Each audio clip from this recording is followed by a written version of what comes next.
A river dropping 1,000 feet, several red gourd bags, wishing kind people good luck every day. Since childhood, Xiaoxun grew up in Dayi's family. Because there were many boys at home, when Xiaoxun was not even a month old, her parents brought this extra baby boy to the county town and sent him to Dayi's home. The Dayi family treated her as their own, and her cousin regarded her like a sibling, while she always considered Dayi's parents as her own. At the age of 22, after graduating from technical school, Xiaoxun came to the city to work. Because of her somewhat introverted personality, she didn't have many friends around her. That day, Xiaoxun went to the store to buy daily necessities and unexpectedly ran into her fellow townsman, Akshui. When fellow townspeople meet, their eyes fill with tears. Akshui looked at this young man as if appreciating a piece of art. He was truly handsome, his expression captivating. Everything exuded a strong sense of vitality.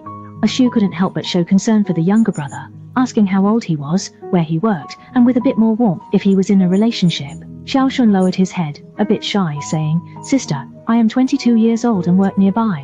Akshui smiled and introduced herself. "I got married at 23 and have 2 sons. I opened this little shop.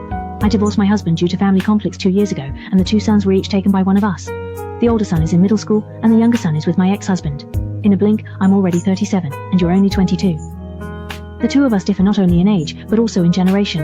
Akshui couldn't wait to show motherly affection to the younger brother, saying, "Little fellow countryman, come home with me. I'll make you something delicious." Without even thinking, Xiaoxun agreed immediately. After dinner that night, they practically video chatted every day, with endless conversations, deep soul exchanges, and full emotional satisfaction. Akshui often invited the young guy to her home as a guest. Under Akshui's warm affection, Xiaoxun experienced the joy of exploring with the opposite sex for the first time. After that day, Xiaoxun began to rely on Akshui, perhaps due to the lack of maternal affection since childhood.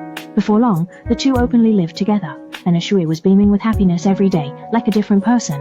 Things happened a bit quickly, and the anxious Xiaoxun didn't have much time to think it over. Xiaoxun had been in a relationship before, but besides disagreements, he was dumped because he couldn't afford a house.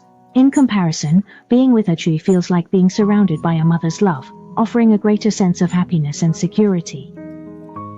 Love makes time fly quickly. They have been living together for over a year. That day, Akshui came back from work with a heavy heart, saying that her ex-husband insisted on seeing her.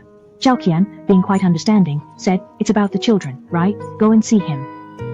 A month after returning from her ex-husband's house, Akshui suggested breaking up with Xiaoxun. Xiaoxun said, "Didn't you say we would be together for the rest of our lives, and vowed not to find another person or remarry your ex-husband?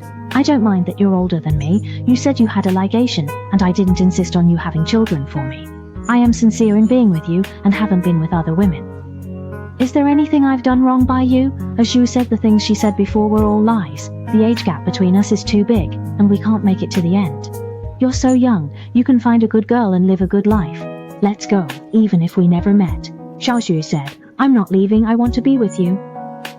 That day, the ex-husband said to Akshui, "Let's remarry. These past few years I have worked myself to death to make it up to you and the kids. But now, you are with a young man. Can he help our son get into university? Can he buy a house for our son? And with such an age difference, it won't work out. Let it go."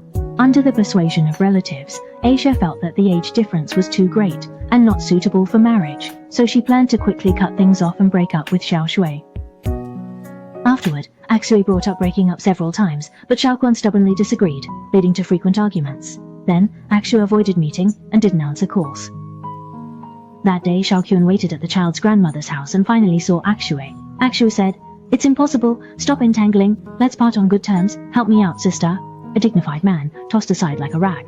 At this moment he was ashamed and angry, and Xiaoxun was about to fiercely raise the knife he had prepared. In this world of love and relationships, everything has cause and effect. If it's a debt, it should be repaid. If it's destruction, it should be nurtured. Asia will never forget that day when her ex-husband harshly threatened her, saying, "If you don't remarry me, don't let me see that pretty boy then." Thank you for watching.